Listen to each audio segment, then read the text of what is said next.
Ooh, it's so cold in Winnipeg. Just kidding. My name's Anita Daher. I'm a Canadian children's book author. Okay, before I get into what I'm doing here, I'll just explain the whoo. Okay, I'm wearing a very warm sweatshirt and a toque. There's a reason for that. I'll tell you why in just a minute.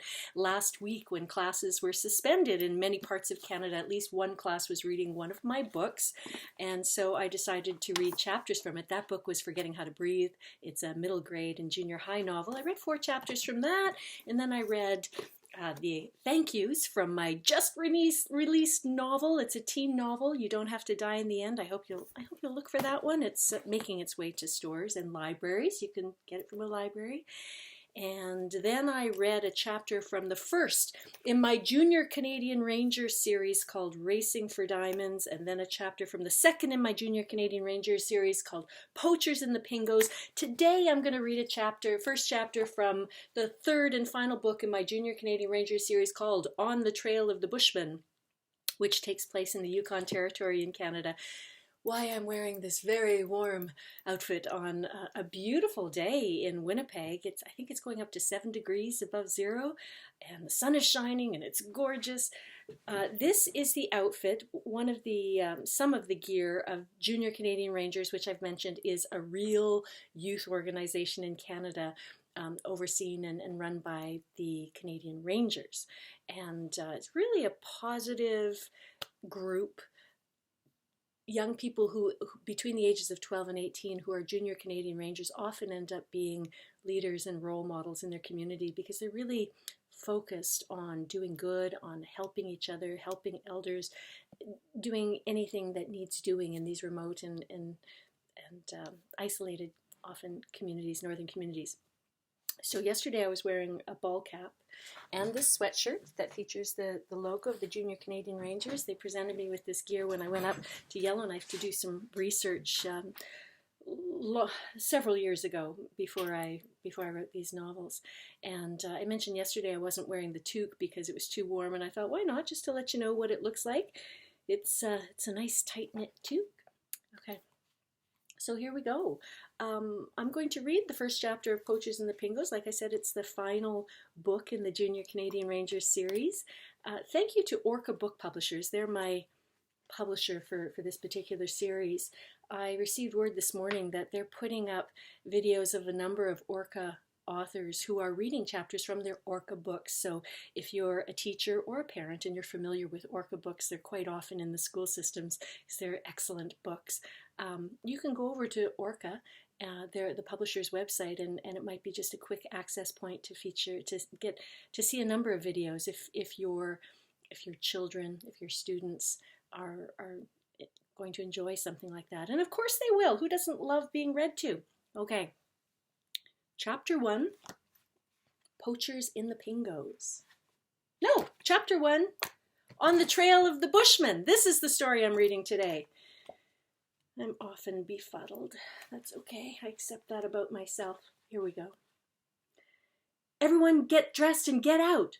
Captain Conrad spoke urgently as he flipped on the lights and woke the boys in Tommy Toner's bunkhouse.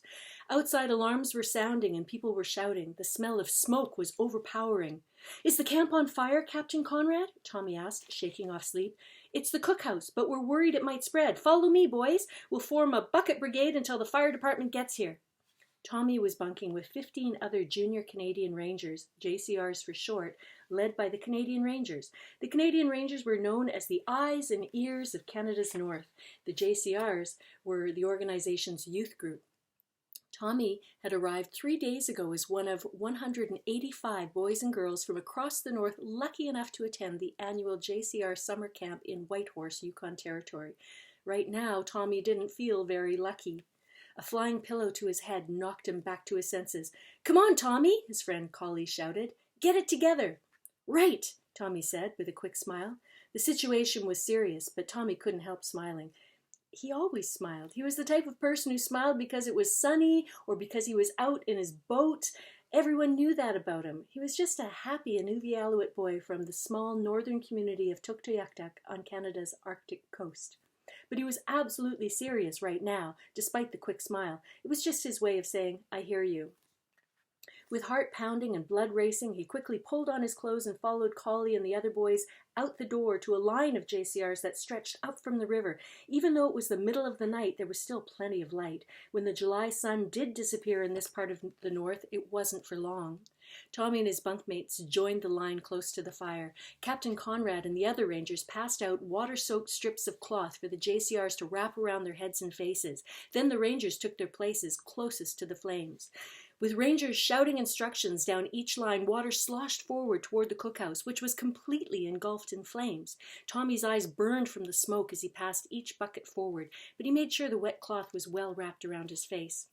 "Captain Conrad!" Collie shouted from behind him, his voice slightly muffled from his makeshift bandana. "Look!" Tommy looked where Collie was pointing. Next to the cookhouse, fire was licking up the roof of the games hut. The wind must have carried the flames from one building to the next. Tommy knew without being told that if they didn't work fast, the same thing could happen to all the other buildings in the camp. "My team, form another line!" Captain Conrad shouted. Tommy heard another ranger shout the same thing down the line. Now they had 2 lines of JCRs. They spaced themselves so that they were farther apart but could still pass the buckets. The only problem was that each line now had half as many buckets. "Captain Conrad, do we have more buckets?" Tommy shouted. Captain Conrad was busy speaking with another ranger and didn't hear, or maybe the wet cloth muffled his voice. There was no time to wait. "There are more buckets in the laundry hut," Tommy said to Collie. "I'll get them." Collie nodded. "Good idea. Be quick." The laundry hut was just past the horseshoe pits between the games hut and the sleeping cabins. It would only take him a moment. Suddenly there was a crash as part of the roof from the cookhouse caved in. Despite their efforts, the buckets of water hadn't helped. Not enough, anyway. Maybe they'd started fighting it too late. But they could still try to save the games cabin and the rest of the camp. Where was the fire department? "Go!" Collie shouted, passing another bucket forward. Tommy sprinted across the space between the buildings, pulled open the door to the laundry cabin and peered inside. Against the wall there were more buckets, at least 5. He grabbed them by the handles and ran back outside, banging against the doorframe on his way through. The bang must have vibrated all the way up to the roof as something loosened and wafted down in front of him. Burning tar paper. He glanced up. Oh no! "Captain Conrad!" he shouted, buckets bouncing against his legs as he ran. "The laundry hut is on fire too!" As the JCR shifted lines again, giving up on the cookhouse, they could hear the sirens approaching. Fire engines. Finally, 2 tanker trucks and an ambulance pulled into the yard, and, faster than Tommy could blink, hoses were stretched and water arched across the burning roofs and buildings. The JCRs watched, standing well out of the way. After the flames were doused, some of the firefighters continued to spray the outsides of the buildings, while others made their way inside. The JCRs shed their breathing cloths and relaxed. A few wandered over to chat with the ambulance attendants. Fortunately, no one was hurt, although everyone was coughing and their eyes stung. "You did good work, JCRs," Captain Conrad told the group. His eyes looked tired and bloodshot. "I'm very proud of you." "Too bad the kitchen is toast," Evan mumbled. He glanced at Tommy. "No joke intended, okay?" Evan was a JCR from Carcross, a town south of Whitehorse, close to the border of British Columbia. He was tall, with thick yellow hair that sprang from his head like the top of a dandelion, and he was always laughing at his own jokes and puns. To Tommy, he looked like a giant claymation character, but there was nothing animated about him right now. Like the rest of the JCRs, Evan looked tired, and soot streaked his face. Tommy nodded and smiled at Evan. This time his smile meant, "I understand." Even with the fire out, there was no way anyone was going back to sleep. Besides, the wash of light behind the dark sky signaled the approach of dawn. Tommy looked across the yard and saw his friend Jazz. Tommy had met her and Collie when they had visited Tuktoyaktuk earlier that summer. The 3 of them had caught some Gerfalcon poachers and had kidded each other that they were northern superheroes. But even superheroes couldn't do much against a raging fire. Jazz waved and smiled. Her smile always meant only one thing: "I'm ready for anything." Movement near Tommy's group caught his attention, and he turned. One of the firefighters had joined Captain Conrad and some of the other rangers. His yellow and silver coat was charred, and his gloves were completely black. He pushed his helmet back from the top of his head and wiped his forehead, leaving a black streak across it. The JCRs gathered close to hear what he was saying. "What's the word, Chief?" Captain Conrad asked. That first building is gone, and I think you knew that, but I think you knew that. The second has significant damage to the roof, but you should be able to save it. The third we caught in time. Damage was minimal. Any idea what started it? Collie asked. Tommy looked at his friend, standing straight and tall, eyes narrowed and intense. Collie was a Dene with blue eyes, which was unusual for an Aboriginal boy, but not unusual in Collie's family. When he was younger, he'd been teased quite a lot. Tommy figured that was why he was usually so serious about everything. Hard to say for sure until we complete our investigation, the fire chief said, but we found the hot spot in the muskeg behind that first building, and he pulled out a small shiny object. We found this. Might be what started it. Tommy's stomach dropped along with his smile. It couldn't be. Could it? Was the fire his fault?